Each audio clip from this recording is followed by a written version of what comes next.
Hello, everybody, and welcome back to Hot Takes League of Legends Edition. Quick one, hands up if you've interviewed FAKER before.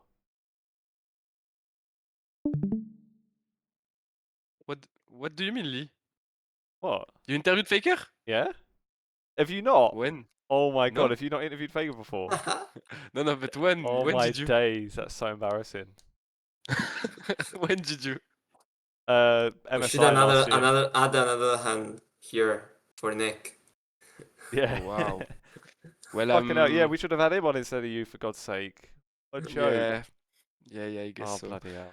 But did you interview Calist? Any of you? Is that Actually, comparable? Davide, you did when? I think was it first time? No, Am I I don't think tripping? so. I don't think so. What about if I you've don't done think so. I would have remembered that, so I don't think so.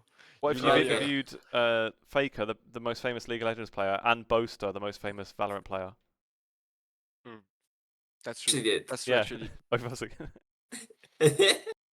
Actually, I can't fight against someone that interviewed Buster.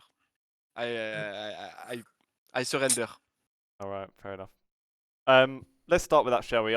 Just to let you have your moment, Davide, because I'm sure that was one off the bucket list. Not to rub it in, Ethan. Your True. time's coming, mate. And Don't worry. especially because it was before the final. Like it's Yeah. something very rare, I think, for a Western media to have Faker before a World Final. Actually, I'm not sure it ever happened before. That was really crazy because it came out of nowhere. I was around the city with my friends, and then the request came in, and then I saw my name on Faker because I remember like requesting Doran as well that day, so I was presumably expecting Doran because that's usually I've been like basically requesting Faker like ever since the start of Assas days. Um, so that was really out of nowhere, and then getting the last one before finals is kind of crazy. I was super excited, and I fumbled a few questions, I think, but it was overall very fun. So what was his Yeah, reaction when you asked him to do cute poses? I'm guessing you cut that bit out. I didn't see that. I didn't see that in the final edit. Ooh. You're very Ooh. mean. You're very mean towards our fellow journalists. I kind of reckon No, listen. I can you were do it. already I with can the do it to you guys chimeretics. here. Like I can rib Yeah. you guys. You're my mates. To be fair, I did on our Valorant episode last week. I kind of gave my 2 cents on that. And yeah, I was probably went in on that person more than I had ever done on anything publicly because I couldn't believe it. But anyway, Yeah. good job that you didn't do that, Noticeable. Davide, and didn't go tweeting all your nonsense about why he gave a bad interview. Yeah, what was it like doing it in person though? Because to be fair, the one time I interviewed him was remote, and it's especially when you're doing it through the translator anyway. And like a lot of the time, I think the Korean players can try and they're often like trying to be super respectful and that. And when it's remote as well, plus through a translator, like it's kind of hot. It's a bit tricky to get like a proper connection going. But I guess I mean, if that was me doing it next to him in person, I think I'd just be shitting myself. I mean, I remember having Becker, which is basically one of their managers, team managers, I think, or like general managers, who's already had it before as a translator. He's super good, I think. He does a really great job as an alternative to Jisun in terms of translations. I tried to like make the topics, knowing that obviously it's Faker, a little bit more like on the broader end.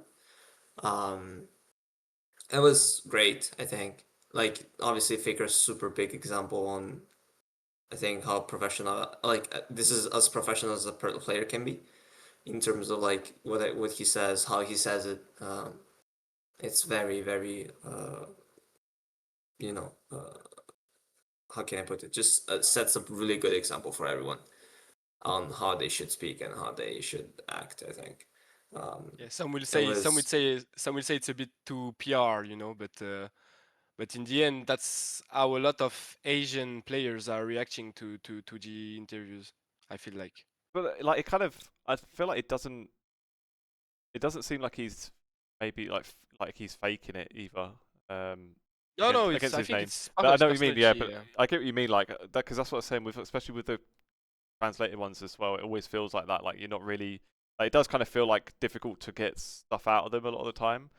I think with Fakey, like, would know he's never going to say something wrong. He's like never going to put his foot in his mouth or anything like that. Like you say, perfect example for like young players. I know, like maybe for entertainment value, it might be nice if he would trash talk a little bit or something every now and again. Give you an easier headline. But For sure, he is not Buster. For sure, he is not exactly. Buster in interview. That's Yeah, he's not gonna. Well, like that, when I see people interview Boaster, like they just take the piss kind of a little bit. Like people like ask him to do dances and stuff. And I interviewed him in Paris, and he danced in the interview unprovoked. Like didn't even ask him to do it. And he just buzzed his stuff out.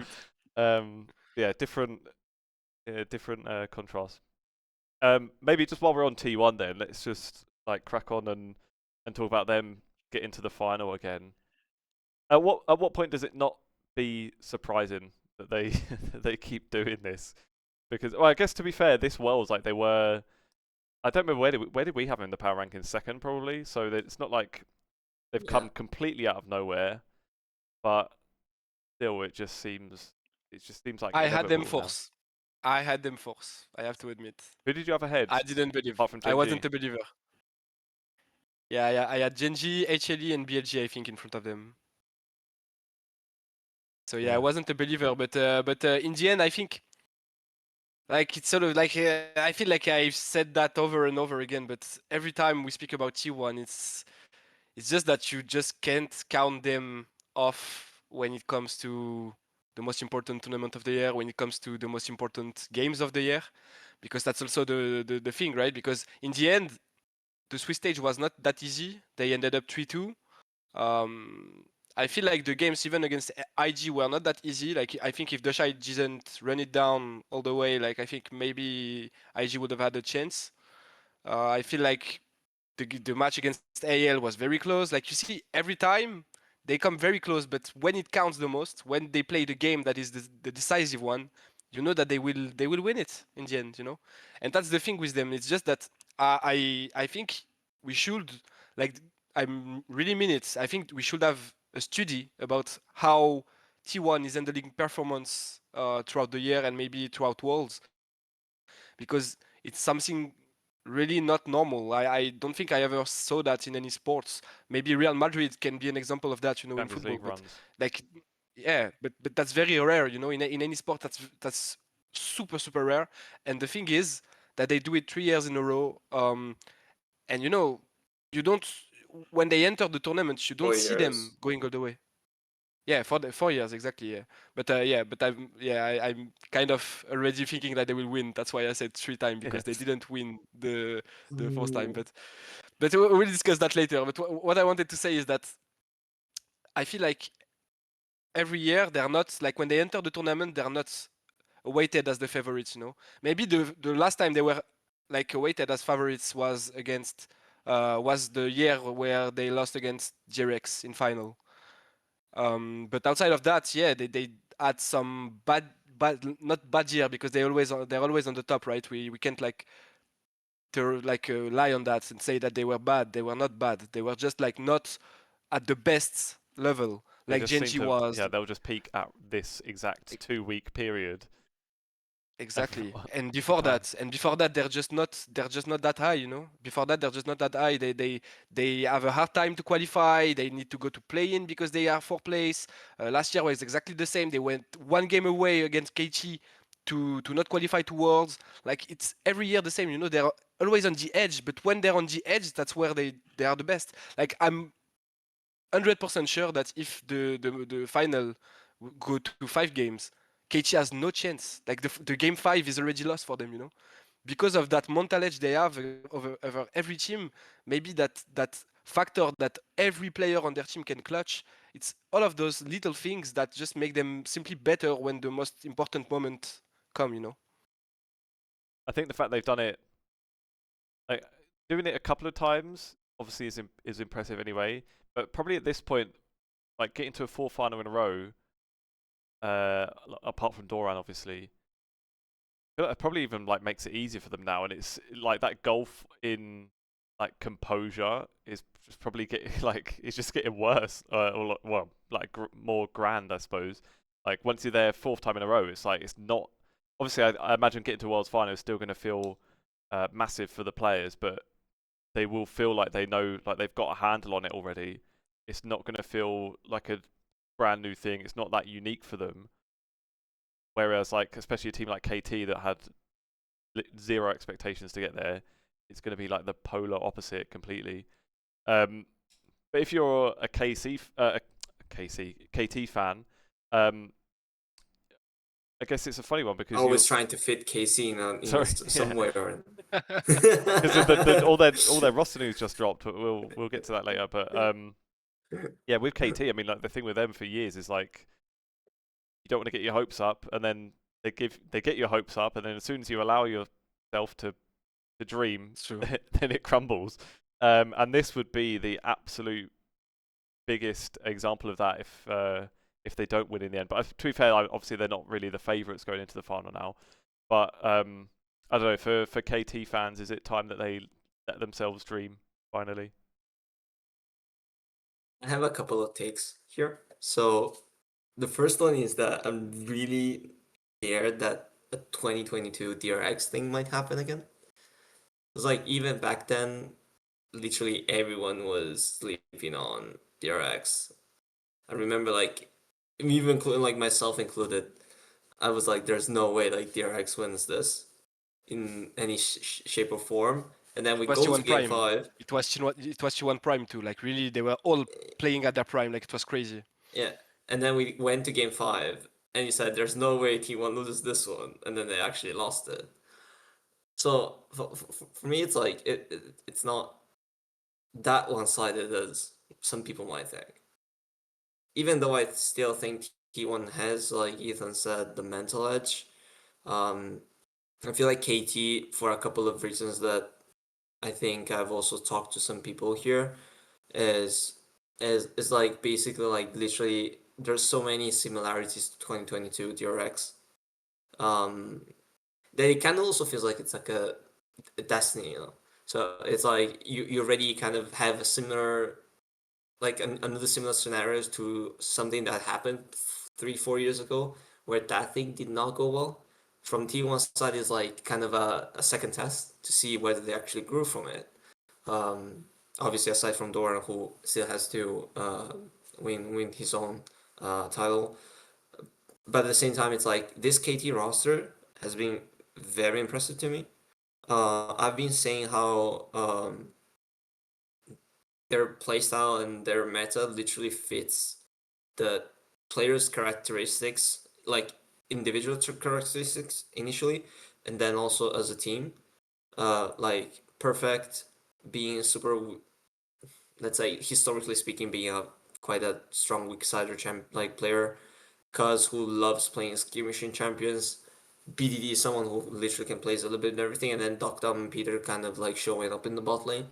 It's like all stars have aligned for them, and then it makes sense that the team performs. You know, obviously it's easier to say that in hindsight, but I didn't think KT was that bad. I was just really surprised to how they consistently showed up throughout Worlds. So there must be something else, you know. They must have figured out something, and it probably also goes to like their head coach Score, who is obviously former pro player, super good. I haven't known like in terms of prep, unfortunately. The one thing for me is like there are so many question marks. It's like one single series. Anything like even as like some mistakes can be fatal from both sides. And I wouldn't want to see T1 falter in another series like DRX, because that would be very heartbreaking. I mean, it would be heartbreaking for both, you know. But like KT has nothing to lose. Like obviously, you would say like it's bad that you fought all the way to get here. You actually looked like the best team, which is weird. So weird to say that KT actually played less games, was much like had to basically They steamrolled CFO. They 3-1 Gen.G, who no one thought they would 3-1, and now you're basically into the finals. Well, they've got the win that should have been the hardest one already. Like they've got their hardest win out of the way. Exactly. In theory. Exactly. And then they went undefeated in the rest. Yeah. That's kind of the crazy thing. That's the biggest difference to me, because I saw a lot of people talking about like the comparison you can make with the GRX Worlds run. Mhm. I do think there's, like, obviously the fact that they're underdogs and everything, there's a lot of similarities, but I do think there are also a lot of things that are very different, and that's one of them actually. The fact that KT is just looking like the best team in the world, which GRX obviously was one of the best teams in the world, but every game was very hard. You know, they went to tiebreaker to qualify for playoff. Then in playoff, they went 3-2 against CGG in a like crazy series. Then they went 3-2 against Gen.G. Like, it was very close. You know, every match was very close for GRX, and they had a very hard time to get through it. While Kelchi, they just, as you said, steamrolled the competition so far. Like, they only lost one game in the whole tournament so far, which was against the best team in the world all year, you know? So, so in the end, I think, as you said, I'm not, like, I wouldn't say that T1 are clear favorites and they will smoke them, you know? I can't say that, because when I look at both teams, I feel like both teams are playing at their peak right now. So I just think it will just come out to who will show up the best, you know. And the thing is, there's also another thing, is that I do think that Faker is used to play against mid laner that can choke on the biggest stage when it matters the most. And I do think BGG is not one of these mid laners that can choke on the biggest stage. But at the same time, we never saw BGG playing in a Worlds final against his like forever idol Faker, you know. So maybe he will just crumble at the most important time. But I personally never saw BGG choke, like never. Even in the oldest day when he played with Gen.G, with all the other teams before he joined KT and everything, and even with KT when the team was not great, he was always looking like the best piece in this roster. And yeah, I do think that if you can count on someone for once, you know, to outplay Faker in a world final, I think it's this guy. Like, this guy is really your get go. My question mark is like kind of lies into how the players who haven't done it, who haven't already achieved what they achieved, how they will handle the pressure. I think it will literally come down to nerves. On one side, we're looking at Doran, who I think has done a great job at adapting, because I feel like he was under a lot of fire initially at the start of the championship when T1 was 1 and 2 in Swiss. Like, there were some questionable moments from his performance as well, but then it always feels like that T1 did a really great job in giving him the confidence and giving him the leeway to basically, like, you do your own thing, we'll fix up the rest, just show up and like find your comfort zone.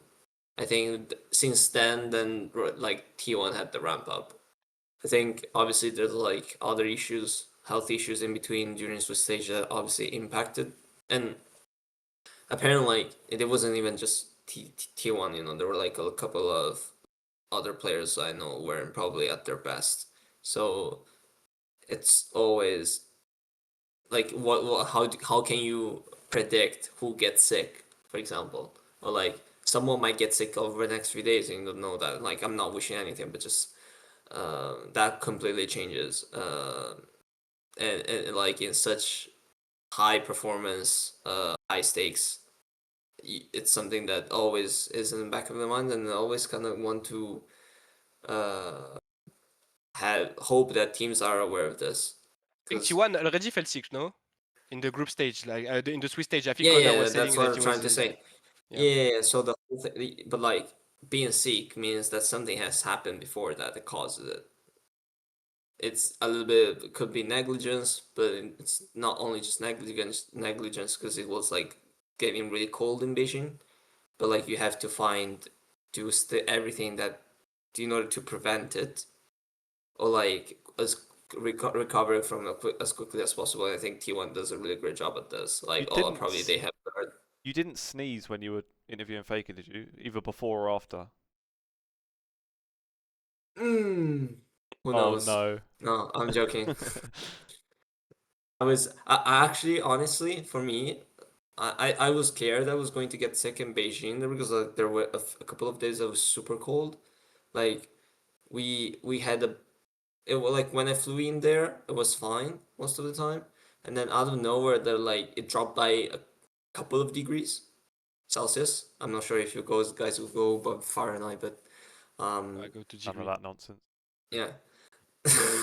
um, and then there were like days where the lowest was like 3-4 degrees, and that was like mid October, like second week, first week, yeah, like end of first week, second week, start of second week. A normal So day in like, Paris. okay, fair. Actually, I think Europe was a little bit colder than when I flew in, so I wasn't that bad. But then the temperature, like I'm usually very prone to like temperature drops, and then obviously if it's not on me, like everyone felt it. So it's even easier for like players who might like go under a lot of stress, have to train multiple hours. If you get one day where you don't sleep well, like one day where you don't rest well, like getting sick is super easy, I think. I think that's And like that's why we see that a lot of time. Like in at every Worlds, I feel like we hear that there's a team that is sick. That's also the fact that it's the end of the season. You know, it's the end of the year for traveling every as well player. through airports and that. Yeah, exactly. Mhm. So like it's just like their last breath. You know, they're giving it their all. So I feel like, and they all change of the environment they're playing in. So like there's a lot of factors that actually make it easier to get sick. And but I do think that in the end, when you arrive to the final, maybe you're less likely to be sick at the worst day, like at the biggest day of the tournament. Maybe you would have get sick before. Like I don't know. I'm kind of speculating, but I do think that that in the end, usually I do not feel like we had a lot of teams that were sick in the grand final. You know, I don't have a lot of memories of those circumstances. Tell you what, at the champs final there was sickness going around because a few days after I got back from Paris, I was sick as a bloody dog. And actually, I think like all the press was sick, so it Yeah, I happens. think I remember some of the people I knew that were there like got sick as well. Anyway, My and also like, I guess what? like the week gap is not even just for these kind of illness things that happen, but this is like the first proper break for the whole tournament, and it's like only for the final, Mm. which is obviously this is a new thing for this world, where before like the quarters and the semis there was the week break between the whole thing. And they've gone from like one extreme to the other, obviously with having the semis immediately after the quarterfinals. A bit bonkers. But now the week break is like it totally changes it really, especially this year of all years as well, where you know with Fearless and like you feel like there's probably more prep or like more aspects to draft to prep around that. And yeah, going into semi-finals, there's basically no time to do any of that, and now suddenly they've both got a week break. That I don't know like what scrim partners or whatever they might still have or what they're doing in that aspect. But that's another thing, like seeing how that changes, because like most years at Worlds we end up having these like tournament metas where like halfway through the tournament some pick suddenly becomes more prevalent or someone finds a counter to something, but when it's like much quicker, I don't know, for me it didn't feel like that I noticed anything like that as much. But for all we know, We might like have something like that. We might have something like that in the final, that's what I'm actually. saying. For all we know, now there's a week of practice for both of them, especially where like maybe they're practicing. You know, you imagine there's not an overlap with scrim partners and things. They could easily be figuring out stuffs like totally in two separate vacuums, and then they'll come together on Sunday, and like they might have two totally different reads on stuff now after the break. So that'd be interesting. There's a pick that teams started to recognize, which is Mundo. If you have the player like Honor that is first timing the champion in a game 5 of an elimination match at Worlds, I do think that it means that the pick is quite strong.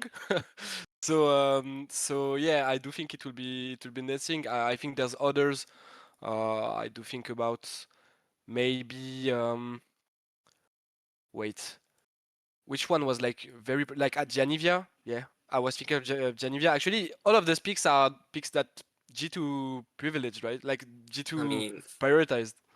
Anivia's only caps one with it, so I still That's have true. doubts on the power of the pick. Think it I, definitely has some openings, but I do think that the way Gen.G drafted it was very good. Like I do think that Chovy played it very very poorly. To me, yeah. the Anivia angle in this game was insane. You know, like even to counter the Casio, but in the end he didn't do anything in the laning phase. He never had the prio, and yeah, in general, like every time this is a very short range comp you're playing against. I do feel like Anivia is just the best pick possible. And when you play to Cassiopeia, Mundo, Ornn, Kalista, exactly the draft of KT in this game 4, I do think that Anivia is like the craziest pick you can have. I just do think that, and especially just like Honor did actually in his Mundo game, I do think that just the players are not ready on these picks. They're playing them because they are very good, but they are not ready to play it. And I do think that even though T1 won the game where Honor was playing Mundo, honestly, he kind of griefed this game. Like he was close to solo losing it, I think. So yeah, I do think that in the end, it kind of comes down to does this, as you said, Lee, does this 1 week prep that they will have will allow them to um, kind of gain experience on the champs that can be very good in the meta and can be very good options in some scenarios, you know, like Gianivia, like Dimundo. And I do think that if you do master these champions that not a lot of players are played during the tournament, but that are very reliable options in some of the fearless, because it's also something new, right? The fearless draft. Um, in the fearless environment, I do think that you have a clear edge over the opponent. To be fair, I think when Fearless was first coming in, that was like one of the criticisms of it as well, that you're just forcing people to play more champs. There are going to be times where you're forcing people off of the champs that they're good at, and then you're going to end up having games where people aren't playing like at their peak because they're going to be on champs that they're not as comfortable on. So yeah, I mean it could happen, but obviously now you've got fucking like Faker in the final, who's been around for a million years, that's played every champ under the sun. So yeah, there it's not going to make There's much. another topic I wanted to bring to the table. What did you guys think about Chovy performance? Because just to give you my take, I feel like this is the only year where it's clearly Chovy's fault that they lost. Like to me, like all the other players, I do think Canyon. We already talked about it, right? When were making the power rankings, Canyon did not show up at these worlds, and even less against KT to me. But I do think that Chovy played insanely bad given his standards, you know. Because if you take like not his standards as an example, maybe you could say, ah, he had bad games, but to me, he was insanely bad given his standards. Like there's a lot of play where is like very, very, very like it's really his fault, you know. And I do think about a lot of plays where it's not looking like himself. He was not looking like himself. So I don't know. To me, I have a take that is like we're in hot take, so I want to give you an hot take. Is that maybe Chovy will never win Worlds because I do think that Oh, this year was maybe his biggest chance to win it. Honestly, I do think that he had the best team he could have wished for. Maybe Canyon was not looking like the best, sure, but I also do think that in the end, he is kind of the responsible for the loss. And the thing is, all the other years were when Gen.G lost, I do think that he was not the main responsible. I do think that some years it was Lehens, some years it was Delights. And this year I do feel like he is the main reason. And the thing is, this is not him, you know. We know Chovy as a robot, you know, whether it's a normal game in a regular season or it's a world game, he will show up. He will play his game. He will play. Maybe we'll have some less good game, but he will never have a very bad game or a very bad series overall, like he had this week. So to me, it was looking like it kind of got to his head, you know, like maybe he was feeling the pressure against KT. And yeah, I'm kind of scared for the future because if he doesn't solve maybe this mental block that he can have now, it can follow him for the rest of his career, like maybe Uzi had, you know. So yeah. I think, I mean, that's obviously a very hot take, but for all the like anti-Chovy stuff that's going around, like I think you've qualified it pretty well. Like, not like because I think it's like easy to look at like the Chovy's history and just be like, oh well, he just choked every time. Like that's like the typical Yeah, but like fan thing that even obviously before yeah. this Worlds was going on. But I think you make a good point about like especially about the team around him this time as well. Like if there's ever a time where you're gonna do it, like so even hard to think like how they could like maybe I don't know maybe support you could upgrade in theory, but apart from that, like every other role is basically like top 3 at least. I think Duro claimed the first spot for the best support in the world this year. I do think that it's crazy the growth he had as a rookie, because it's important to mention that he's a rookie. Like he played only one split last year in LCK. And it's actually insane the growth he had, and I do think that at this world he played very well. And when you look at Delight before, Lens before with Gen.G and with Chovy, they were not looking as good as Duro looked at these worlds to me. Yeah, for sure. Like, I mean, yeah, clearly it's the best team that he's gone to Worlds with, and as you say, like it is the first time where you look at him, you do think like doesn't feel like that's the normal Chovy that like you're expecting. The thing that would still give me hope is how he kind of had this same thing like with even like in the LCK at first, like it was a couple of years before he finally got a trophy, and before that was like a similar thing of people saying that he was choking, he couldn't do it, whatever. And then it went to international positions, and now he's won 2 MSI. Now it's not that he's chokes in, because then it went to chokes internationally, and now it's that he just chokes at World. So I feel like the progression's there that hopefully like he will get it over the line. But then I mean Worlds is just like such a different beast as well, where it's single limb as well. Like it does make it so much harder to like shake off those kind of things, because you do literally get one chance once and you're out. So I don't know, it's a hot take, but Which is I why, like it.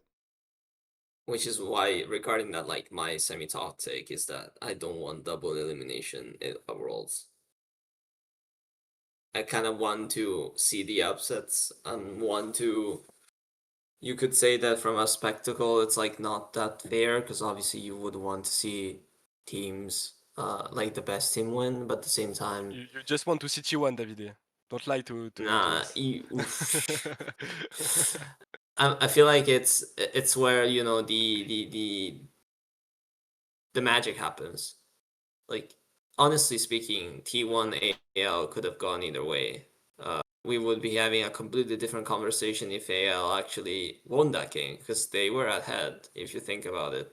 And it was just like T1 finding some crazy angles and some crazy team fights to just turn it all on their side. Like there must be some, I don't want to say luck, but just like some stuff, some element that gives you the extra, exactly, that added factor that makes it happen. And probably just Gen.G from my side is based on how I've seen them, is that obviously their consistency was very high even at Worlds, if we consider who they played against during Swiss stage. I just think that like in that case, like KT happened to just show up with that added factor. And then probably Gen.G having had so many times where you come in as a tournament favorite, as the only tournament favorite this year, having all that expectation set on yourself, when you get to like the game 4 where you have to like play a champion that obviously is great for that angle, but probably you're not as comfortable, because I don't think Chovy has played that many Anivia games. He obviously knows how the champion works, but it's like it's not we're talking about like Faker's Zero or like Faker's Rise, for example, that you know that this guy can play it anytime he wants.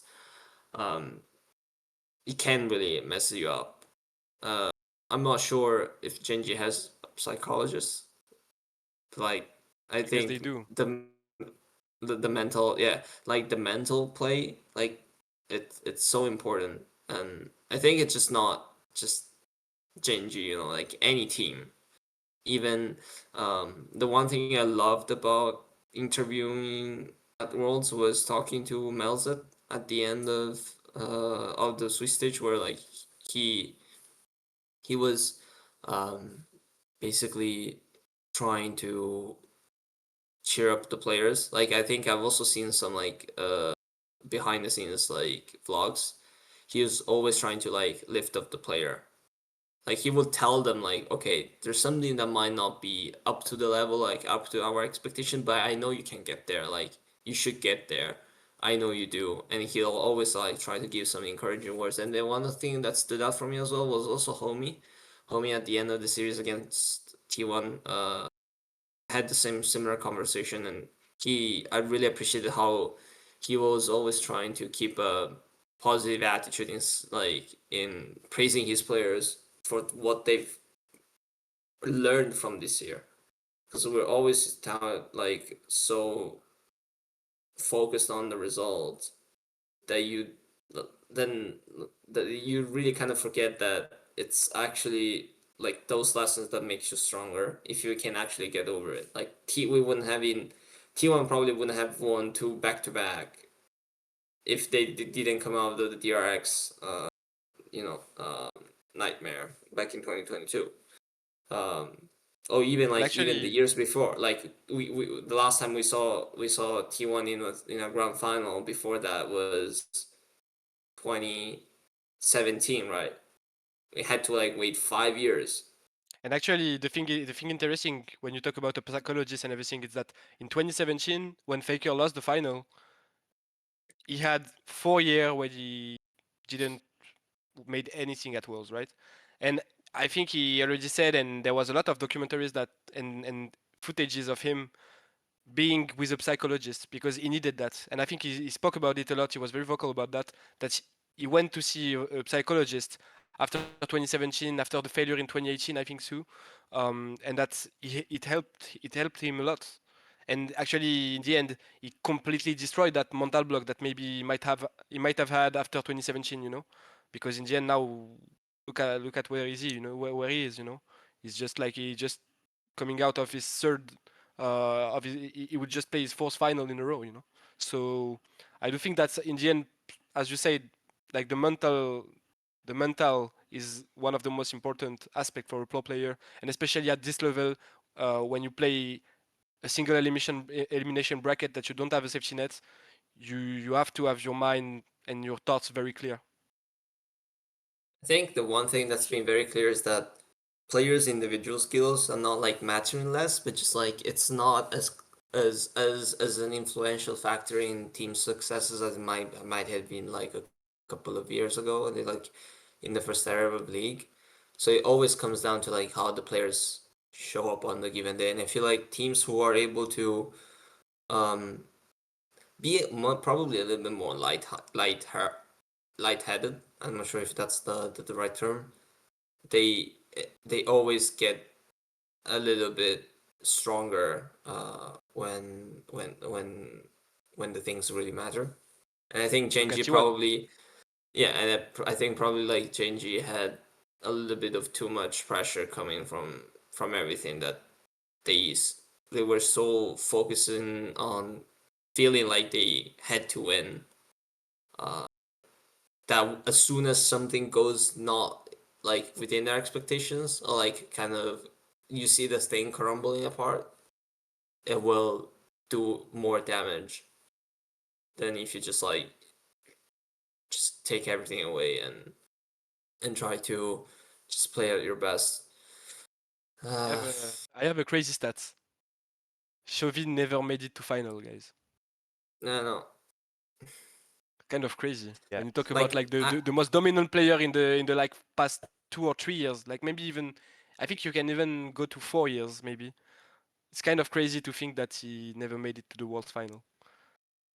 Well, there's that other stat going around as well. Like if T1 win and Doran wins Worlds, then he'll be like the only one of like his old Griffin, yeah. DRX. No, it's the Oh yeah, the the DRX DRX, roster yeah, to have Cho not won. Cho. With like like PO Chic on it and everything. So I don't know. It's kind of nuts.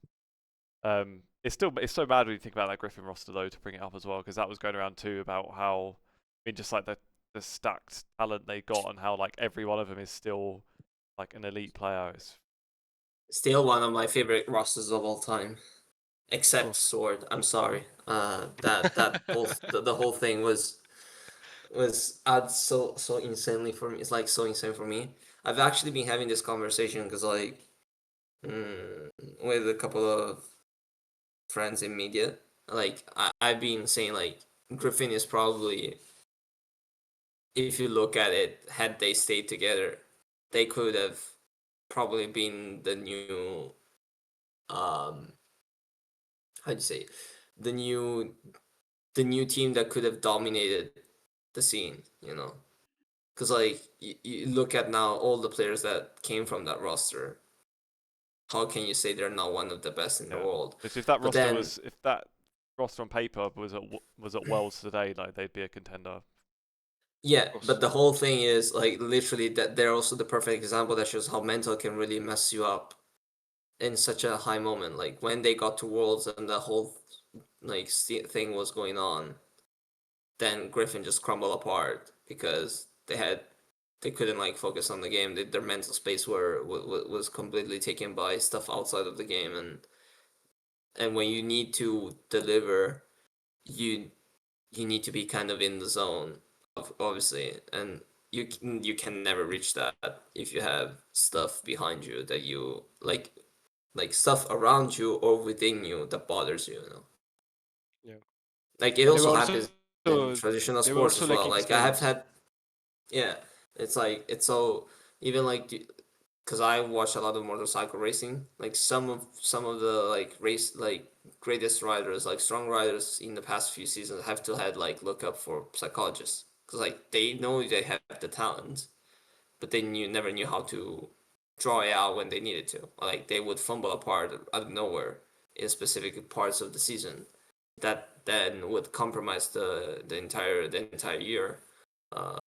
And as soon as they tried to like they actually went for that mental training, their performance was way better. Even though probably like even there were like other factors that came in, but it's like a lot of it comes down a lot to mental. Yep. So basically to sum it up, it's I don't think it's actually going to be as one sided from either side as some might think. And so I'm actually quite excited to see how they show up. The one thing for me is that it's kind of sad because from my perspective, I always rated AL super highly. We Same. obviously didn't expect them to be that strong coming into Worlds, but I think it was very clear after Swiss Stage that they were a team like potential contestant for the title, and it just pains me to see them be knocked out of quarterfinals when they probably would have made it to the final had they faced anyone else but T1. Yeah, I do think that's maybe. Yeah, I'm not sure about KT because honestly, KT is such an outlier right now. Yeah, yeah, I Yeah. don't know what to think about them, but I do think that you're right. Maybe AL. I think AL was a better team than Gen.G in the end because maybe like I do Mm-hmm. think Gen.G was the best team in the world, but when you look at both series, both team played to actually getting eliminated, I do think that AL was looking much more sharper. And yeah, I do think that an AL T1 final in China would have been maybe the best scenario we could have had, you know, especially if in the end they would have delivered that kind of final that they did in quarter, you know. I mean, Um, I'm not sure. I'm sure how you guys lived the quarterfinal, but like insane, insane. I still think like that match was so insane I, in seeing it live I because do it's just I yeah. do think it's the only it's probably the only series that I will remember from this world so far. Honestly, I don't know about you Ooh, guys. I don't know about you guys and you, Davide. Maybe you have another like opinion because you were in presence, you know, like you were there mm, live. But I do think like this worlds honestly were not the best. So I'm gonna explain myself. There's two things. First, when you look at the quarterfinals, half of them were bad, like not interesting, and half of them were very good. So HLE Gen.G and ALT1, right? But then you go and you look at TES G2, it was not interesting. You see KT CFO, it was not interesting at all. Kind of the same with the semifinals to me. KT Gen.G was interesting. It was a good series, but honestly, it was not as crazy as the quarterfinal we had. And then there was T1 TS, which was not interesting at all to me again. I Um, mean, yeah. so to me, I do feel like there's two series that I remember. One is ALT1 because it was an insane series, and honestly, if we had that in final, maybe I would have said that it was the best wars I ever watched. But the fact that we had it in quarter is kind of canceling that thing. And also, there's another series that I will remember, which is Fly against G2, but it's because I'm EU. You know, I'm EU biased. I have the EU biased, and that's the only reason I remember the series. Because honestly, it was not a great gameplay. I'm not gonna lie. When you look at T1AL and you look at G2 Fly the same day, you understand that those four teams are on a completely different planet when it comes to gameplay in League of Legends. You know, so yeah, the only reason I will remember the G2 Fly is because of all the narrative behind, you know, the fact that Fly won 3-0 at MSI, the fact that NA kind of was the last thing that separated G2 from the quarterfinals, then they finally overcame it, you know, with that energy and the fact that Fly was in quarter last year. So there was all that narrative and the fact that the end of the series too, like it was crazy, you know, it was going back and forth. Then in the end, there's that 4-man shockwave that sealed the deal. Like there was some highlights, but I do think that in the end, the only reason I remember the series is not because of the quality of the gameplay, but because I have an EU bias, you know. So honestly, because of all of this reason, and there's a final reason.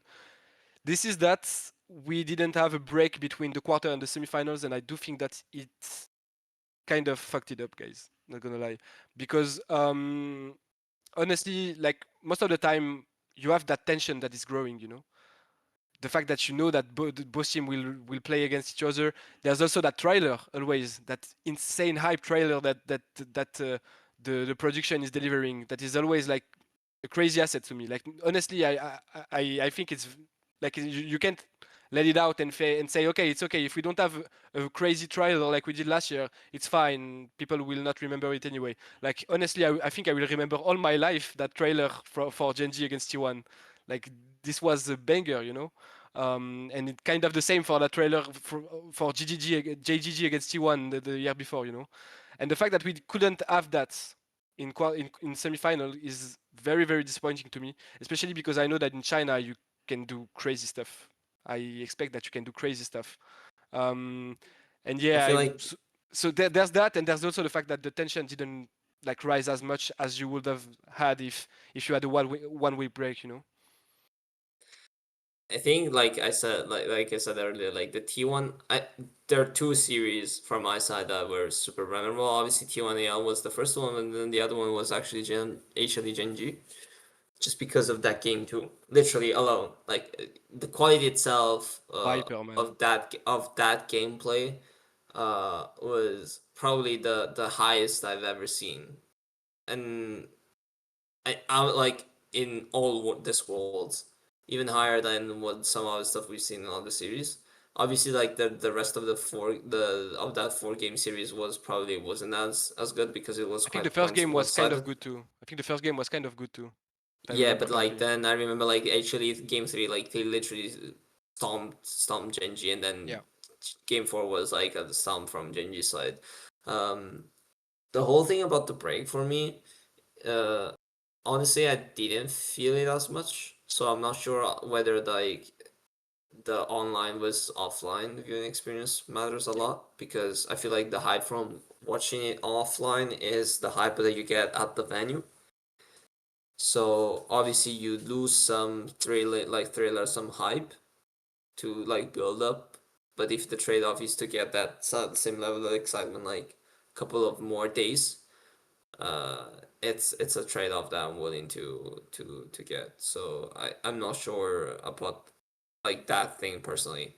Because I feel like the other trade-off, like, because realistically speaking, you from Riot's perspective side, I think it's just that you either do them all together, or you will, if you put the 1 week break like it used to be, then people will always complain that it's too much. I think You it's cannot.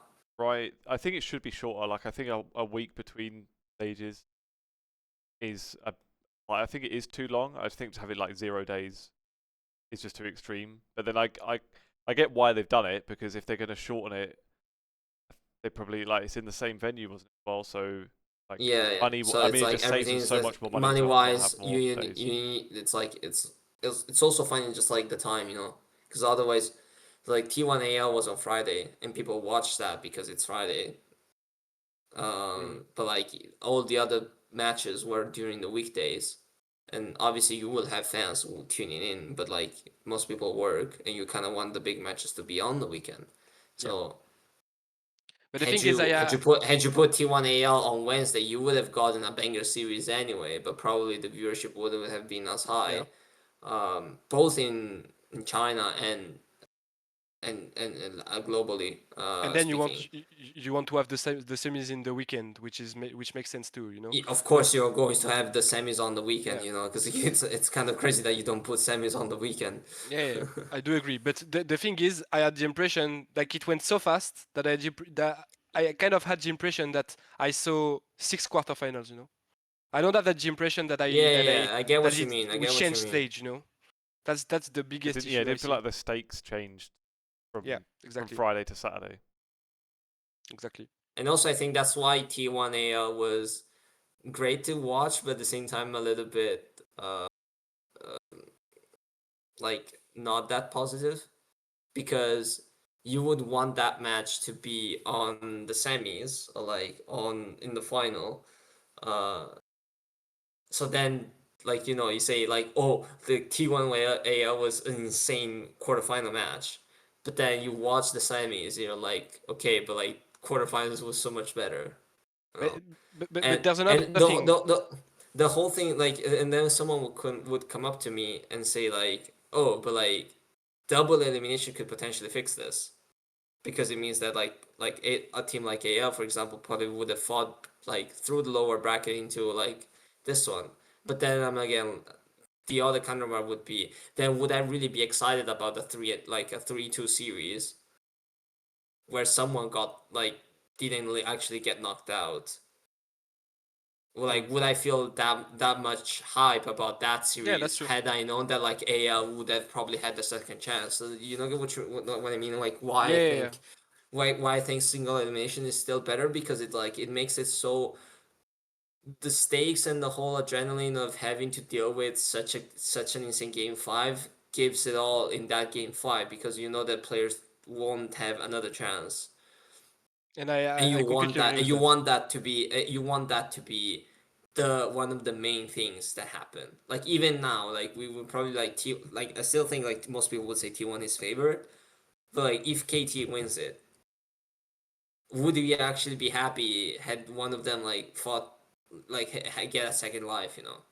Would it be not like fair, but just like, because obviously tournament formats are done in a way that doesn't really like have to respect or like um represent the rankings, like the power rankings, so most people would use.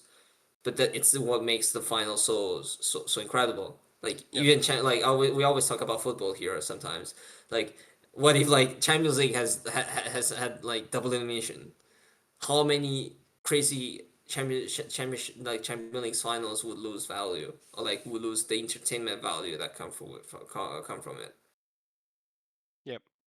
But like I do agree that walls to me have to be single elimination brackets. Like I do agree. I do think that the stakes are better. That the psychological aspect is more important, and I think it's important when you play the most important competition of the year.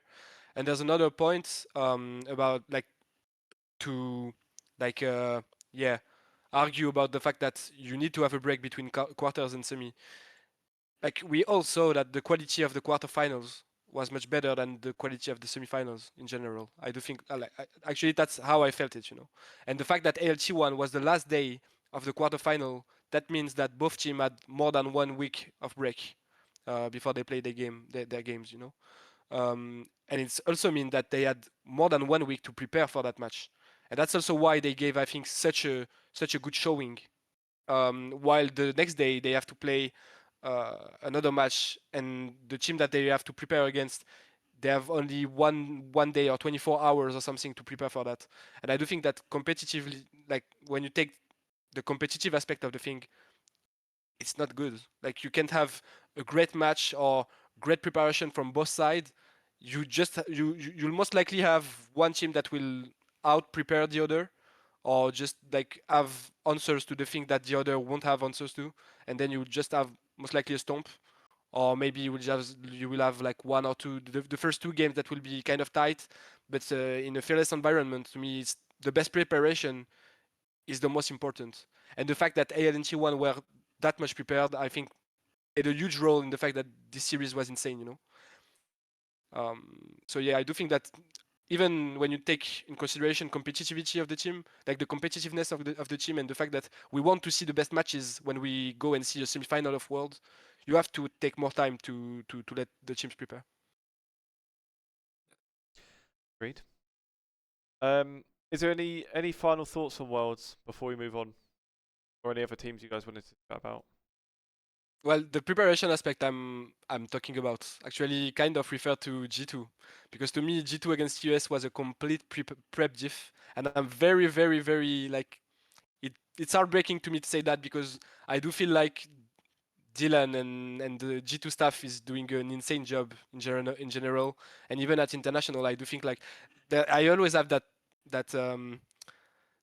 memory of mine is that G2 in 2022, I think, when they went to MSI, they had they had the best meta read by far, and they just stomped, I think it was T1 and RNG for their first game, like their opening matches. And then when there was, you know, because they were you had the first match, and then you play again against the same team, and they got completely stomped because the team just, you know, now were prepared against their weapon. And so the fact that they were so like clueless, like it felt really like they had no chances, like they had no things to fight with, you know. Like to me, Top Esports completely prepped them, and I'm very sad about that, because I'm not even sure that's on the players. Like obviously the players underperformed a bit, I do think, but when you don't give your players that are inexperienced, like Skumond or Labrov, the best tools to actually win the game, you can complain that they won't win the game against players like Kanavi or Heng, even if Heng is not maybe the best support in the world, you know. So yeah, to me, I'm kind of sad about that, about the preparation of G2 for that Top Esports match. I think they could have looked much more sharper, and even like it's even harder when you look at the Roman scream table. I don't know if you saw it, but like it's hard, you know. The fact that again the two teams that are in final, they won against them in scrims right before they entered the quarter. It's very sad to see. Dreams don't matter. No, I'm joking. Yeah, because I still I think was going to say about I that, kind because of agree. I kind of agree. I I feel like it does matter a bit. Like there's definitely some insights you can get from that. Like if G2 can be having positive scrim results against T1 and KT, I feel like doesn't mean nothing. Like maybe like an odd scrim block or two in an upset, maybe you read into it too much. But if you're like consistently challenging, I feel like you can. I feel like it's like still a good sign. But yeah, obviously it's not bold. I feel like maybe props to Skumond as well. Just like to capping off his year, I think has been like, yeah, really like clearly shown that it was worth the risk to take Yike out as well. Because I feel like coming into this year with G2, it was basically a case of like if anything doesn't go right, like he would be the easy first like place to point your finger at, like being the rookie player coming in. Even like Labrov obviously is like a way less of a big name than Mickey, but then you still would say that he's got like the experience already, or like at least more than Skumond. So yeah, just like fair play to Skumond, I think, for the year as a whole. And at the very least, it's like what you were saying earlier, like just teams going in the right direction and at least showing that there is progress being made. I feel like for G2 to get back in the top 8 after however many years of not being able to make it is at least just like a nice sign. It's already an achievement, but I do think that I'm very sad of the way they ended their run. Like if they lost, but with like a 3-2 or even 3-1, but with tight game and everything, I would have been like much more proud of this roster and think that they fought well and everything. The fact that they couldn't even really fight in those four games they played against TES is kind of disappointing, to be honest. And I suppose like seeing how BLG went out in the end as well, maybe like it rewrites history a little bit on like G2 having beaten them as an Asian team as well. Yeah, is what it is. Shall we talk about some roster stuff? Because GP Sports have done us a nice favour by dropping a bunch of rumours right before we went live. Have you actually seen it, Davide? Because you just woke up. Yeah, I was just like quickly going through Twitter, and the first thing that came up was Busio memes. Like some people like talking about Busio, so I guess it has to do with him. Absolutely. But then also like I just literally went on like I was just looking around. Apparently, like also Reapered is joining, so yeah. I'm also like very So surprised. that's the rumor. Or those are the two things that came out tonight. That Busio is joining as support. Reapered is joining as head coach. Or KC, just in case the people don't know, which is pretty massive, and at the very least, like I feel like one thing where you've got to give props to KC is like not being afraid, like not being scared to do bold moves that they're kind of like the Skumon thing. Like if certain things don't go well, then they're going to look like idiots. But like I think Reapered more of the two of those. Busio, I feel like no one would really have any question marks around. Yeah, just Reapered. I do have a bit of question marks around Busio, yeah, a bit, because actually I do think that I didn't look that much at LCS, to be honest, but when I looked at Worlds last year and even MSI and like most of was Fly at MSI last year? I don't think so. I think it was Team Liquid. I think it was Team Liquid and TL and I'm not sure there was two teams that were going. Well, anyway, when I was looking at was it Sina? I'm not sure. I think it was probably like C9 and Team Liquid, but Team Liquid was in anyway. But what I wanted to say is that sorry? Fly was there? Okay. No, it was FlyQuest. It was FlyQuest. So when I was looking at Busio at internationals, I was mostly feeling like he was the worst player in the team. Like not saying that he was bad, but I was feeling like he was the worst player in the team in 2024. While this year, I do think that he was the second best player in the team, both at MSI and at Worlds. So to me, it's kind of interesting because obviously maybe he had a huge growth, he progressed a lot, and I do think that's the case, maybe. And from what I heard by talking to people that watch a lot of LCS and everything, they were telling me that he was actually like maybe the best support in the West. He was. So to me, it's interesting to see that he had a huge progress like that, but will he be able to progress in a new environment with new players? Because the fact that he was playing with FlyQuest in the same league after a huge run in at Worlds last year and everything, maybe it gave him confidence. Maybe he was just much more confident to actually play his game and improve. But right now he's going in a new environment with a whole new roster against whole new team too, because he never faced really huge teams. So it's very interesting to see how we will adapt. Adapting in a new environment is never something very easy for a player that is like so. It doesn't know anything really about LEC, about the LEC and the LEC players, and even KC in general. So yeah, but actually the fact that they bring Reaper, at least Reaper is a very very noble coach in NA. Maybe he already know about Busio. I don't think Busio ever played with Reaper, but the fact that they were both in NA, maybe they already had a contact or something. Um, But yeah, in the end, I'm kind of interested also to see, because I felt like Busio was a good laner, you know, and I feel like Targamas lane was not his main strength at all most of the time. So I'm kind of interested to see how Kalis can develop too in that area, because I never saw Kalis being that much of a good laner, because most of the time I saw him playing with Targamas. And actually, when I saw him playing with Fleshy in KCB, but it was in LFL, so I'm not sure if it's very relevant. Um, it was kind of like I felt like he was a good laner with Fleshy, which is also a very good laner. While with Targamas, whether it was in LEC or in LFL back in the days, I never felt like there were very good laners, both of them. So yeah, very interested to see how the lane will go with a new support for Kalis that is that much, you know, used to play with Targamas right now, because he played most of his career like his tier 2 or tier 1 career with him. And I was I'm looking. actually like quite Go yes. on. Sorry, just like I wanted to add on that. Yep. Like I'm actually quite more than the Busio like move. I'm actually interested into the Reaper one because like Reaper has had some like was great I think during Cloud9 years, like the first stint, and then I feel like there was like a period where some of his teams weren't performing at best, but I think like it could make sense.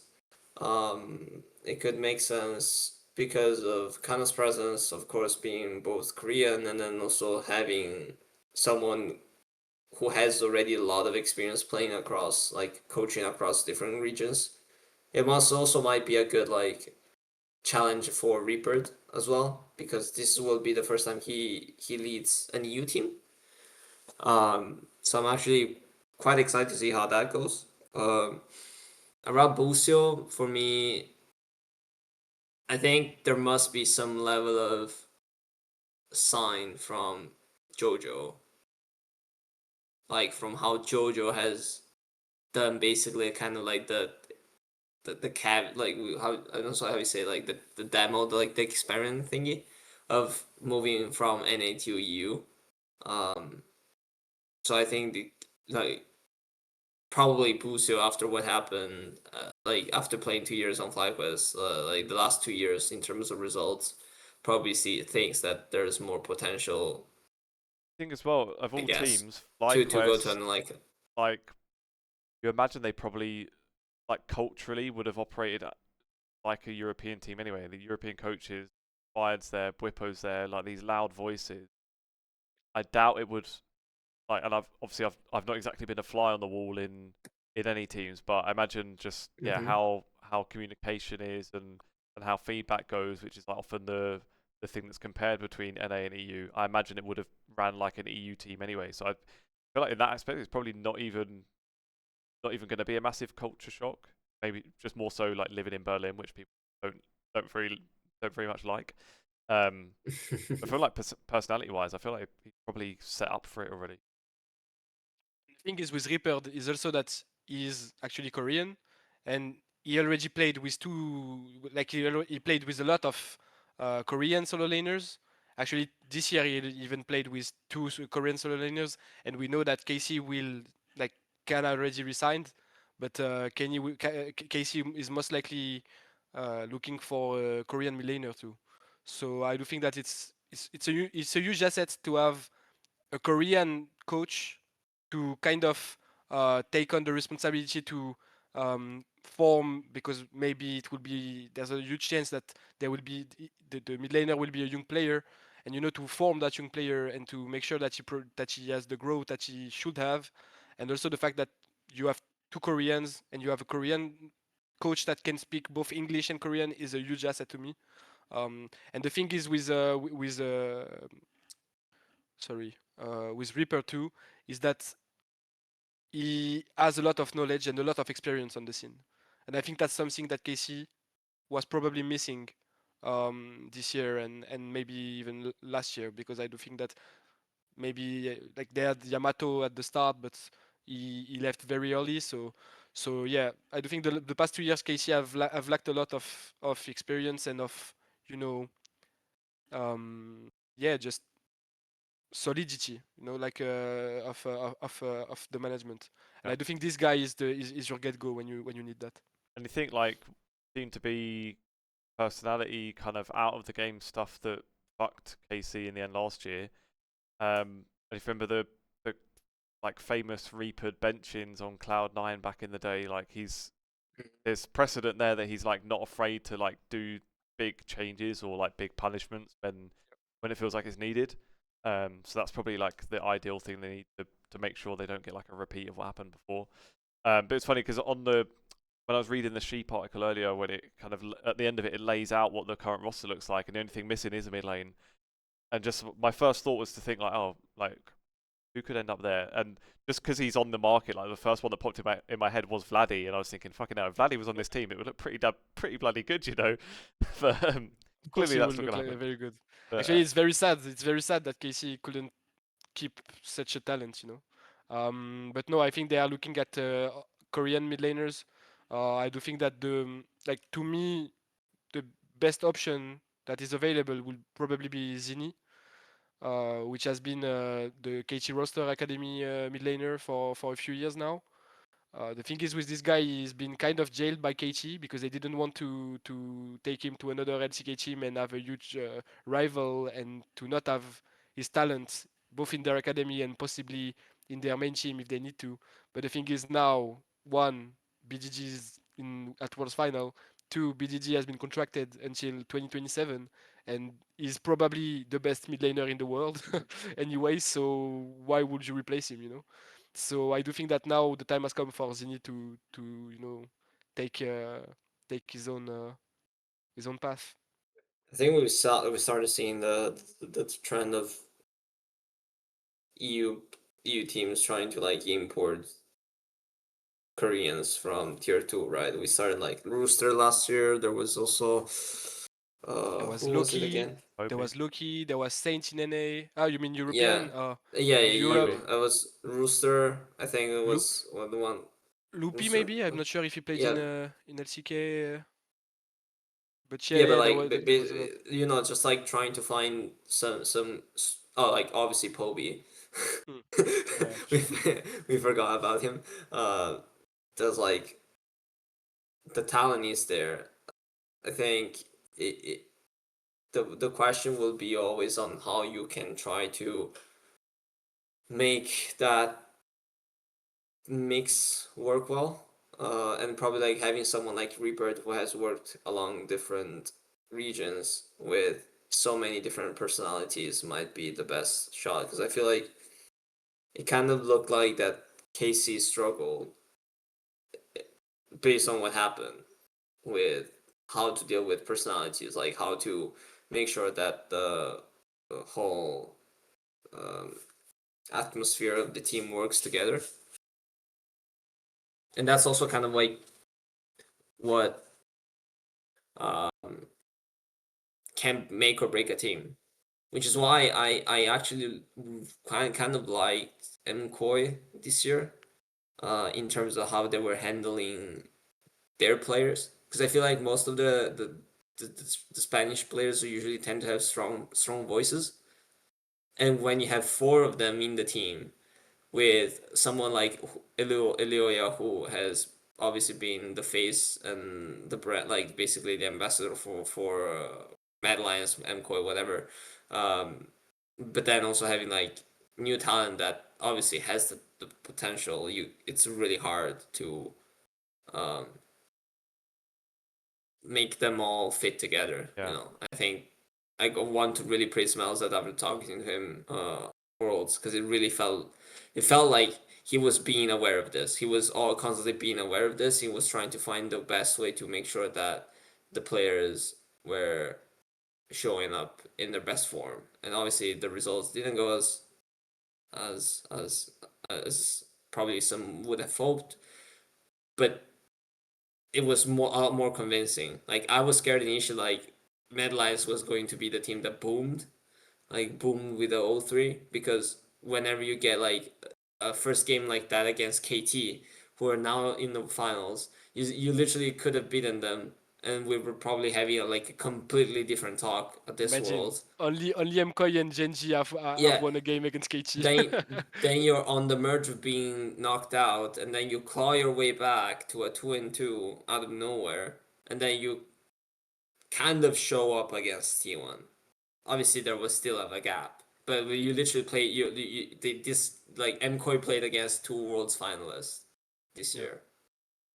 So Yep. like, I think and like then I with Like G2 forgot last who year. the Like G2 last year, exactly. yeah, it's kind of crazy. Like for me, I'm actually like very, I was sad, but at the same time like positive, and like saw it with a like with the positive picture, as in like this will be such a great um experience for them, because I feel like MKOI played MSI as well. You get always get that international experience on how to deal with nerves, and that will come handy if next year MKOI can show up again in EU. And they, I think like those two teams might. This could be my hot take, but just like we might see MKOI in G2 next year. Uh, not like dominating, but just like consistently being the top two teams that we want at internationals, because they're already oiled up. There won't be roster changes. You already have players and teams who believe in each other, because they're already seeing kind of the potential, you know. So it will be just come down to, it will just ultimately come down to like, this is the year we can push, like we can do much better than what we did this year. Uh, and we like, they know that they can get there, because they already like got rid enough of some of the things that they had issues with this year.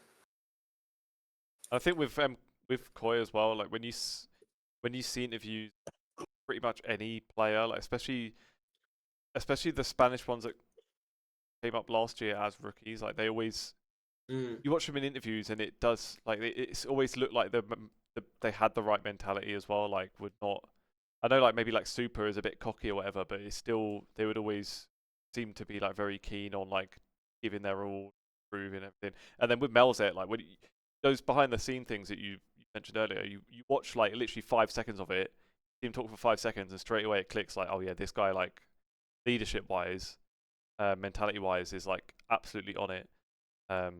Yeah, I think it makes sense they all stick together, and then you just go from strength to strength, really.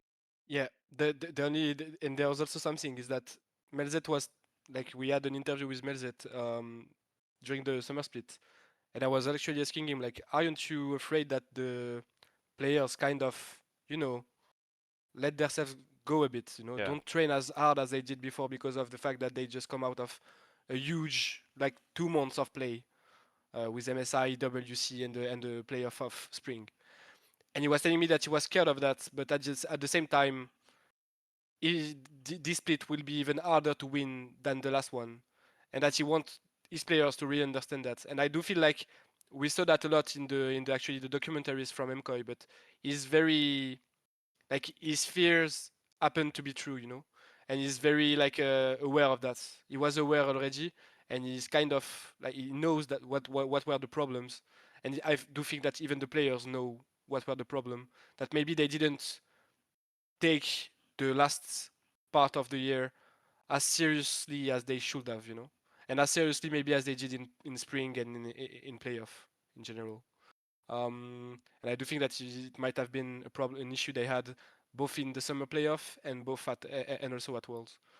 Um, but yeah, so just to close on Casey, the thing is, I have to admit that I'm kind of sad to see that we don't have enough of a pool to actually have um, like like a very good roster made only of, you know, European players. I feel like G2 is the only team that could do that. When you look at MKOI, they are doing that too. But to be honest, I still think after watching Worlds and Summer that maybe Supa is a bit like, I think he has a ceiling and he kind of hit it this year. Maybe Mirin too, which is, I'm kind of sad to say that because I do think that he was looking very, very insane both at spring and at some point in winter and in summer too, but mostly in spring. I do think like he kind of peaked at in spring, and after that he was kind of going down a bit. So I do feel like yeah, maybe Supa and Mirwin. I'm not sure about them. I'm not gonna lie. That's why I'm not as optimistic as Davide for MCOI if they don't make changes for next year. Um, but I do also think that yeah, that's an issue that we can only have one team that can have a full European roster that can compete for the top, you know. And when you look at KC's roster changes, it's going that direction. They only have 2 European players. They had to like 3 because actually Busio is considered an European player Yeah. because of his Polish passport. But to be honest, this to me is kind of crazy because he played all his life in NA and I think he lived all his life in NA even. I'm not sure about that, but and yeah, the fact that we have to import 2 Koreans to have because in solo lanes outside of Vladi we don't have any like very reliable talent in solo lanes. You know, it's kind of disappointing to see. Well, the closest one we had would have been like Fnatic at the start of Nako? the season. Yeah. That on Yeah, but paper even looked like an insane roster, but yeah, not in the end. even Nako, you know, like he's looking very good, but I'm not sure I could see him on a top team and playing out of his mind. You know, not right now at least. I think he would take some time. And when you look at even support role, the support role is kind of problematic in Europe. Who are our best supports like Alvaro and Labrov and Mikix, but now he kind of decided that he will go to retirement That's the next one. Yeah, house. that's the next topic.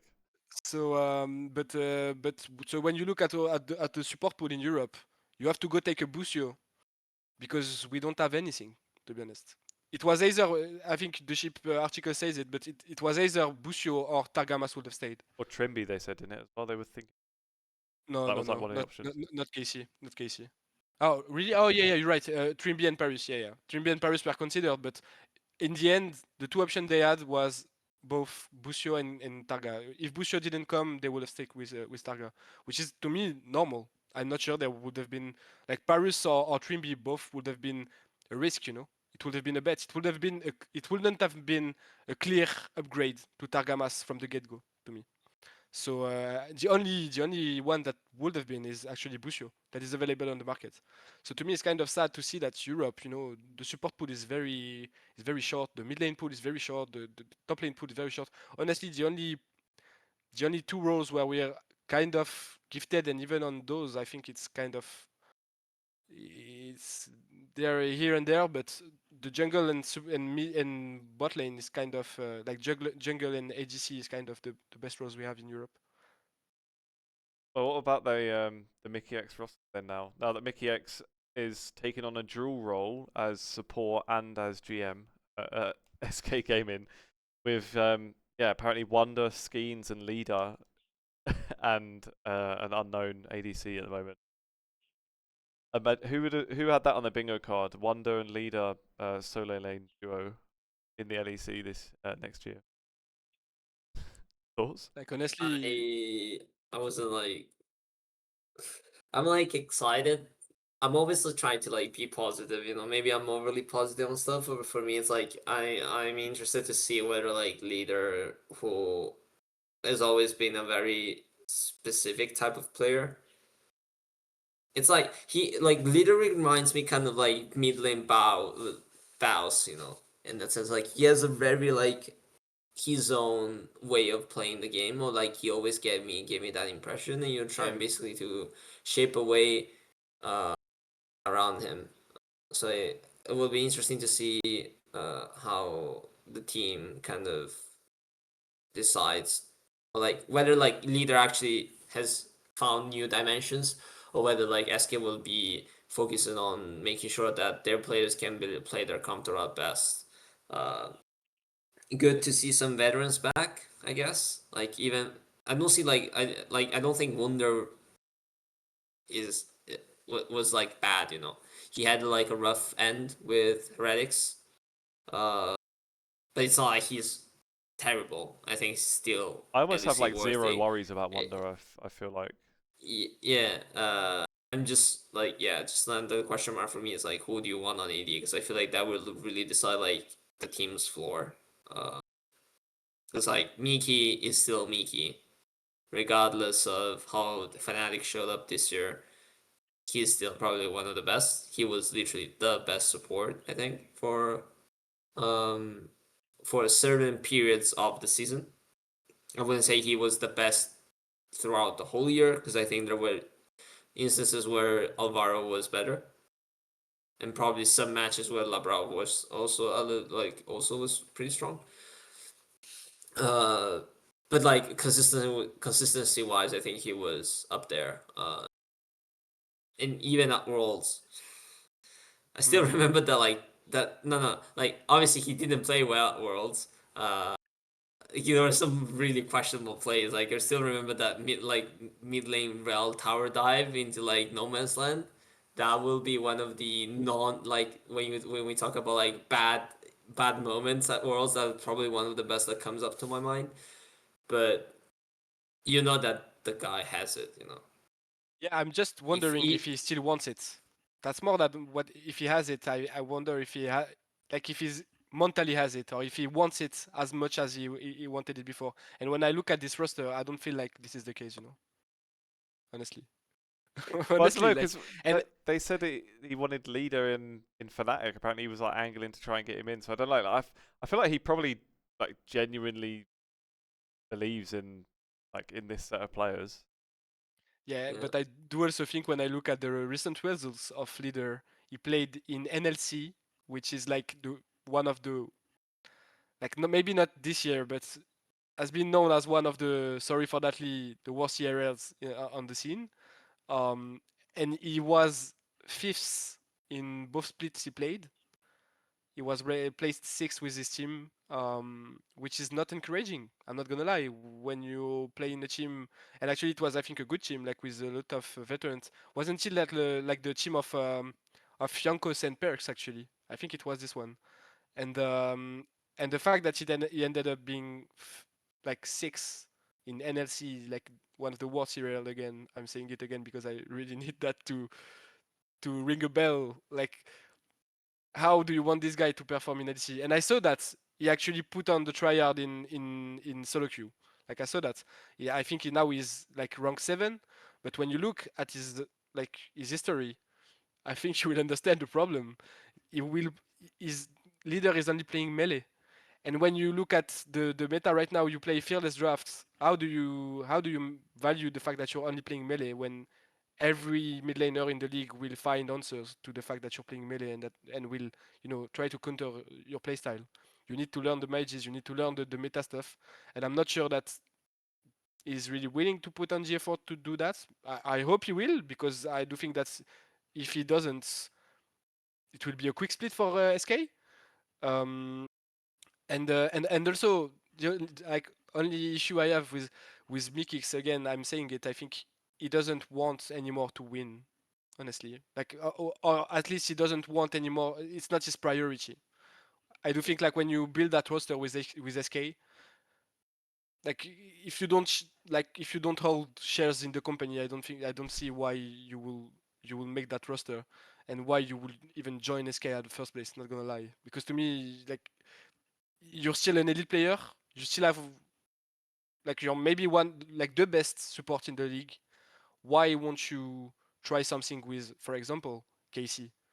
Why won't you try something with, I don't know, MCOY if it spots up and like maybe Giant Six or Navi are trying to make a lot of interesting roster moves. Why won't you try this? Why won't you try to go and build something new with them? Maybe he's tired, and I don't throw him the stone if he's tired. Like it's his choice, but then maybe do that in NLC. Don't do that in LEC. Don't take a spot that is worth 20 fucking million to build your your roster with your friends. Like to me, it doesn't make sense. It doesn't make sense, and it's not helping the league. You know, raising the expectations that we have and raising the overall level of Europe. To me, it's just not giving good signs for our league and for the competitiveness in general. I would guess it's a case of like because where SK are one of the like lower budget teams anyway, it's probably just the sake of their presumably on Yeah, like probably. low contracts, probably not getting paid a huge amount, and they've just kind of let him where they don't put much money into it Often. anyway. They've sort of, maybe he's shopping around with 2 or 3 of them trying to find a team, and they've just kind of said, yeah, all right, come here. You're not going to get paid much, but we'll let you build whatever roster you want. And there's also something I was saying is that I do think they are kind of maybe doing their last stand, you know. Like I do think that SK might take the exit after 2026. Like I don't have any information or anything, but I do think that it's most likely that Los Ratones want to join LEC. Like everyone would know that, but it's most likely they will join after next year. So that means that they will have to take a slot. And which are the teams that are not performing, that are not giving any signs of ambitions to perform in the league. I do think that the most recent example we have is SK, right? So and consistently like being bad is SK. So I do think that maybe they are doing their last stand, and their only purpose with this year is just um, making viewership, I guess, like exit, like giving kind of a sense to their exit with some viewers to the viewers, and maybe they want to have some to farm interactions. I'm not sure, you know, but for sure, you know, this is a roster that will drag interaction, that people will want to see, right? Because there are a lot of legendary names, and it will be an interesting roster to follow for sure. But I do think that when you look at the ambition and the competitiveness of this team, it's not up to the LEC level and stakes. Well, let's go on to a final topic then that kind of has to do with Los Ratones coming in. Is that it is now officially announced about the LEC versus where Los Ratones and who's it one EMEA Masters in? Heretics Academy, right? That both of those will be. I was No, it's genuinely asking, I KCB. forgot. Oh, was it KCB? Oh, yeah. KCB. Sorry. I thought you were making a joke no, here. I just Yeah, forgot which one honestly. it was. I was like, So those two will be in the LEC, like not winter split. It's a replacement of the winter split, which obviously the news was known already. Where I don't remember where I saw it. I don't know if I saw someone tweeting or something that the name for this tournament could have been something about Los Ratones. Like they floated the idea of actually having it in the name, like the Los Ratones Invitational or something. Some shit Yeah, like it's that. Paul Arrivé from l'équipe. And actually, I'm gonna give you an insight on that because it was in a French podcast that we do with a French crew, and Paul Arrivé was there, which is the journalist from l'équipe, and so he said that the LEC versus could have been named the Los Platanes Invitational, and we just all laughed because we just thought it was a joke, you know. We were like all convinced it was a joke, and then I asked him after the show because I saw some people saying in on Twitter what the fuck they wanted to name it that way. So I asked him in private. I say it was a joke, right? And he tells me like no, it was really something that people inside LEC considered at some point, but I don't think it was anything like very deep, you know. But it's so crazy to me the fact that they don't. I feel like they don't have they don't see the bigger picture, you know. They just see the competition as a project for Los Ratones, and they don't even want to hide it or to make it a bit subtle, you know. Yeah, it's kind of crazy. I think, and that's not to me. That's not even like the worst part of it now. The fact that that the academy teams can play in it is just like that is mind-boggling to me. Like just the obvious thing. I mean, I feel like we don't even really explain it, but the fact of just like the most obvious conflict of interest. Like you imagine, and I imagine it's KC versus KCB in the grand final, and the winner goes to first stand. Obviously, the KC as an org would want their main roster to go and have a better chance of doing well and showing, doing a good face for the team. Even the league would probably want that as well. But as an organisation, then you've got 2 of your own teams against each other. There is a conflict of interest. You'd prefer one of them. Not to say that KC would do that, like, and would or would take advantage and would tell their academy guys like, look, just take it easy against the main team, let them win. Yeah, like there's obviously no saying they would do that, but to have a competition where you've created the scenario where that can happen is just, I mean, it's just like rule number one of a competition. Like, I couldn't believe it, because there was like a little bit of a back and forth with that guy Paul, I think, and with like some of the guys at Sheep, wasn't it? That I don't know if they'd reported that academy teams couldn't play. Like, he reported that they could, and like Sheep wasn't confirming it or something. And in the end, it was clearly the case that that academy teams can be in it. But I just can't believe that. Like, it just blows my mind To me, that can happen. to me, that there's one thing is that so first the commissioner said in an interview that they will make it so they won't face each other in the first, like in the last rounds of the regular season, so they will, I think the KCB matchup should come like very early in the season, so there's not that much competitive stakes, So there's slightly that less that conflict of interest, but yeah, that's slightly less. I do agree that it's still crazy, but yeah, we're back to the old days of T1A against T1B, I guess. And in the end, remember who won Worlds? It was T1B. So who knows? Maybe KCB will take it all the way through first end. No, but honestly, when I look at the KCB roster, like the name that they're announcing right now, I think you can rest easily. We won't have a KC against KCB final, to be honest. They have, like, most likely they already have one player lock that is coming from Div 2, and they have another that is most likely joining the team, which is the top laner Tao. Like, they have the JGC, Hazel, and the top laner Tao, and like they were like ranked fifths in the second division in France. So, and now they also have Camilo, which was probably the worst mid laner in the league no. last year. Remember. I mean, shout out to Tao, who is Italian Chinese. Yeah, exactly. I was thinking of you when I said that, but actually, I said that, but it's not even like he's the only one that hasn't been confirmed. But I just expected, because like the fans loved him, and I do think that he played very well and He he's has very good some laner. potential for sure. He's He has super a young as well, right? Exactly, he has a very huge potential. And actually, like before joining KCB, he had no competitive experience at all. They just trusted him because he's a huge talent. He's really a huge talent. So yeah, there's a huge chance that he joins.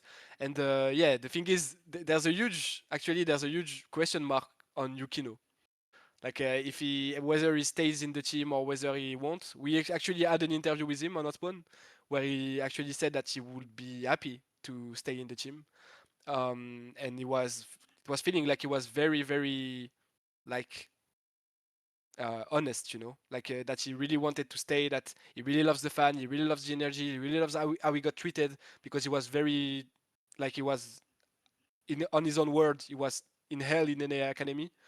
So yeah, I think he wants to stay, but the issue is for KC, do they want to gain a huge buyout from him? Because if they can, I think they will. They have a lot of costs to kind of um, like fill, because they paid a lot for the salaries of the player that are joining this year. So I think that if they can take a huge buyout by offering him to another team, I think they will. And that's a possibility, because to me, there's not that much prospects in jungle that are as interesting as Yukino, given how dominant he was in the ERL. So yeah, I kind of think that there's a huge question mark concerning Yukino. And the other question mark is on the fact that Yike hasn't been performing that well in summer. I do still think that he's one of the best in Europe. I do still think that he was kind of dragged down by Vladi and by his very poor laning phase, and by also maybe the synergy with Targamas, which was not the best. But you don't have a backup. Is actually Yike was the problem, and you find out this year. So yeah, maybe Casey want to stick with him because he loves the club, because he's a very good options in the case that Yike is not working. But I do think that it's mostly pointing towards selling him to another team if they can take a huge buyout from him, which is a possibility. this is thing of like seeing rosters change as well. Just really makes it so obvious how just how kind of pointless the thing of like having the EMEA Masters teams go up when you know that.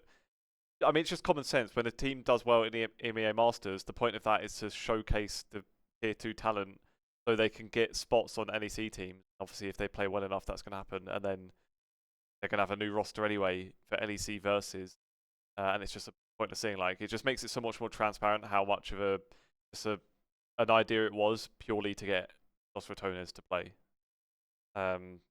So no, it's just like pissed me off even more now. Now that not that it's KCB's fault, but now that they are making roster changes, it's just winding me up even more that how pointless that whole exercise was to kind of pretend like it's a broader idea.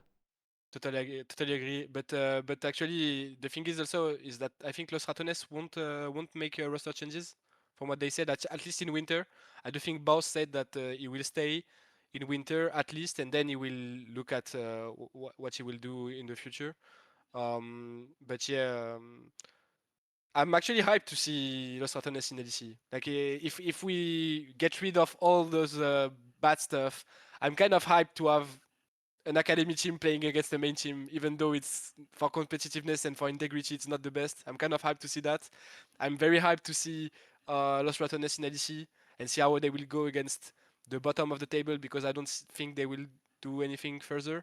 And yeah, it's getting hyped, you know. Now that we're kind of out of all that mess that it was from, you know, a structural point of view, from an organization, like all the organization point of view and everything.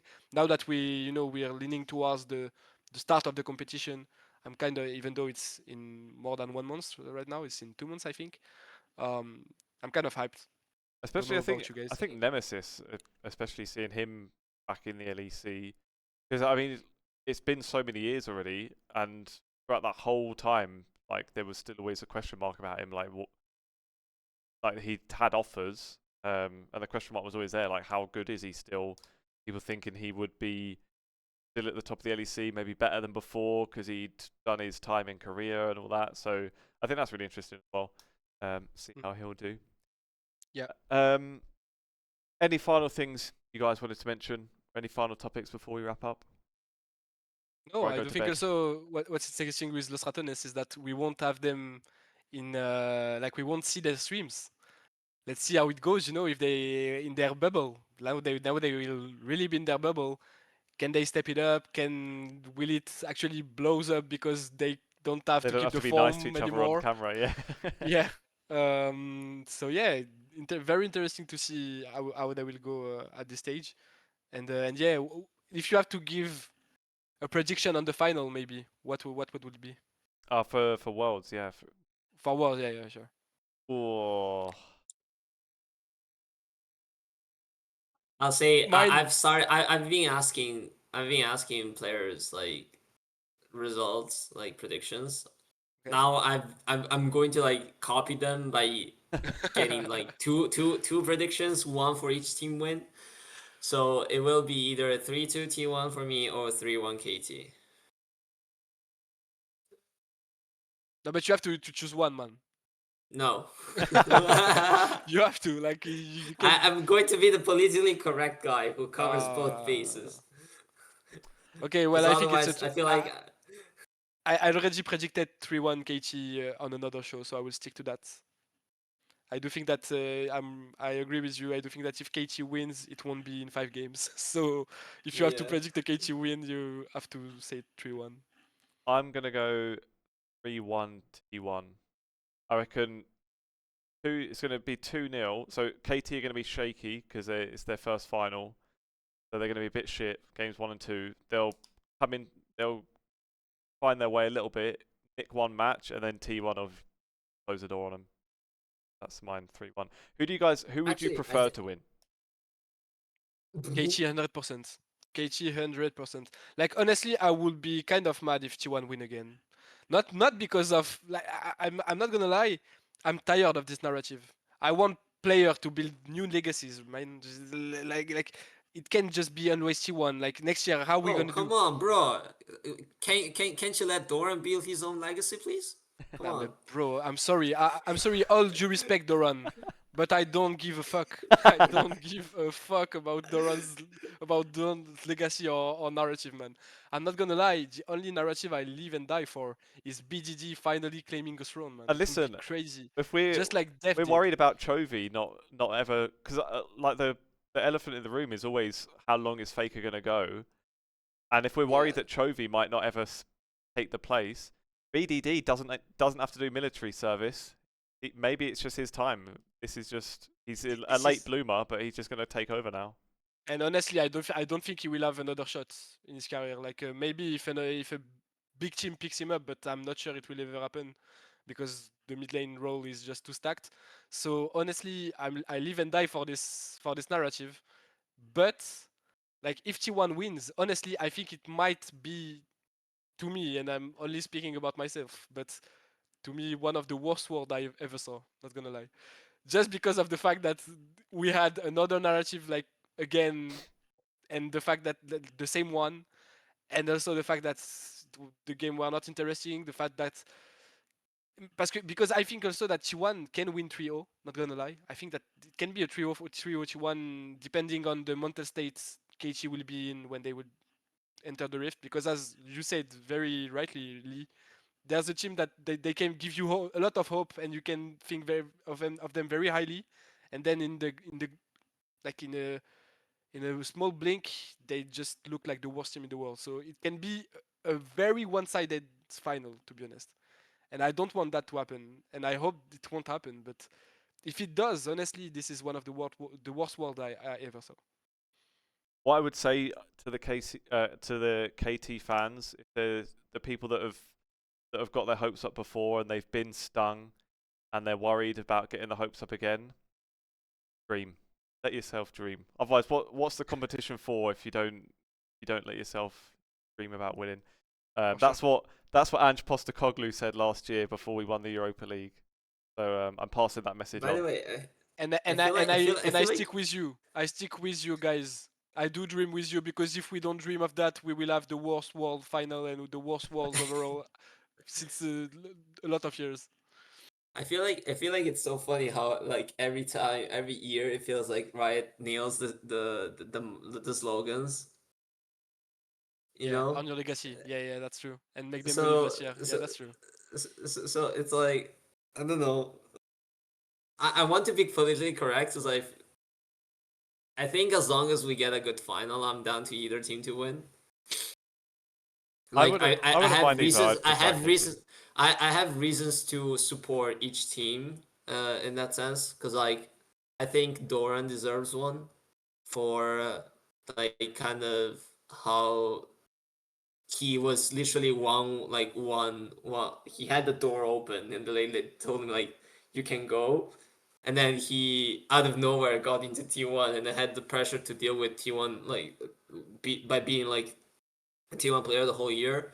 And then the other side you have like BDD, who reminds me of Deft, reminds me of Peanut, who unfortunately did not make it. And you always kind of want the underdog to, you know, make the story happen. So And I kind of agree T1, with that, but the only thing is, to me, like BGG is a better player when he will like on his best shot than Deft and Peanut have been. Like maybe not Peanut actually, even though yeah, I do think even Peanut, but I think like Deft when he won with JRX in 2022, he wasn't the best player of his team, and he wasn't like at peak level like BGG is not only this year but yeah, throughout his entire career. Like this guy yeah, is just so good. yeah, He's I been get where you're coming from. I get where you're coming from. For me, it's like BDD just deserved it based on how he performed exactly, this year alone. exactly. Like I'm not looking at legacies. Like I'm not looking at his past years. I'm just looking at how he is that like he's played this year, and he has been insanely good. Yeah, and even past years when I think he got dragged down a lot by his team, while I don't think Deft was as good to get dragged down by his team by his previous teams. I think that really BGG has been one of the best mid laners in the world in the past few years, but it's just that he didn't have good tools to actually make it work. But anyway, yeah, I do think that like the tripit will be kind of a good narrative, right? But a bit repetitive. So please don't don't do that to us, Riot. Let us have another storyline like Rising and another legacy earned. What are you implying that Riot decides the result beforehand? Yeah, that's possible because I do feel like I've just seen that drink that Faker and T1 are always drinking. Oh, I what's that? really would want someone to kind of open their bottles. You know, I'm not sure what's inside. Fair enough. See, Davide, Nick one on site. I think we're done then. I think it's time that I'm allowed to go to bed. I'm already wearing my Yeah. pajamas. Well, thank you Have a guys. good night, man. Am I? Have a good night, both have a of good you. I night. mean, it's literally. It was dark when we started the episode. I'm starting to see sunlight. So Go and have a coffee. the thing is, I haven't slept that much either. So I might also have to go to bed again. Well, Thank you guys. yeah. Cheers, guys. Enjoy your day, Davide, and have a Yeah. good night, Thank Ethan. you. And Enjoy thanks for the final, watching. Have a Davide. good night, boys. Yeah, absolutely. Catch you later, guys. Bye See ya. bye. See you.